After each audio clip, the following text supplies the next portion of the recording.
కాబట్టి పిహెచ్డీ ఇట్లాంటివి చేయాలనుకున్న వాళ్ళందరూ కూడా అంటే యూజీ పీజీలు అయిపోయిన తర్వాత నెక్స్ట్ ఎడ్యుకేషన్ పోవాలనుకున్న వాళ్ళందరికీ ఇట్లా లీక్స్ వల్ల వాళ్ళ ఒక కెరీరే మొత్తం చేంజ్ అయిపోతుంది. అట్లాంటి వాళ్ళకి కెరీర్ ఎలా చేసుకోవాలని చెప్పి ఈరోజు కెరీర్ పాత్ ఫైండర్ ఒకటి పెట్టి ఇక్కడ మీరందరూ కూడా వాళ్ళకి తెలియజేయడం జరిగింది.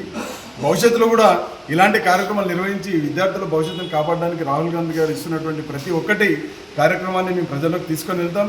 విద్యార్థుల భవిష్యత్తును కాపాడడానికి కాంగ్రెస్ పార్టీ చేయాల్సినటువంటి ప్రతి ఒక్కటి కూడా చేస్తాం.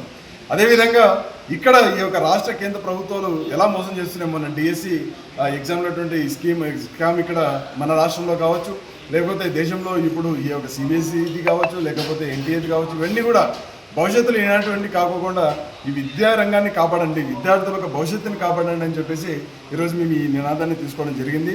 జిల్లా కాంగ్రెస్ కమిటీ కర్నూలు జరుగుతున్న ప్రతి ఒక్క కార్యక్రమం చేస్తూ విద్యార్థుల కోసం ప్రజల కోసం మేము నిత్యం పోరాడతామని ఇక్కడ కూడా కర్నూలు జిల్లాలో అన్ని విధాలుగా చేస్తామని చెప్పేసి తెలియజేస్తూ ఇక్కడ మాకు సహకరించినటువంటి వివిధ విద్యార్థి సంఘాల నాయకులకు మా కమిటీలో ఉన్నటువంటి ప్రతి ఒక్కరికి కూడా ధన్యవాదాలు తెలియజేసుకుంటూ సెలవు తీసుకుంటాం.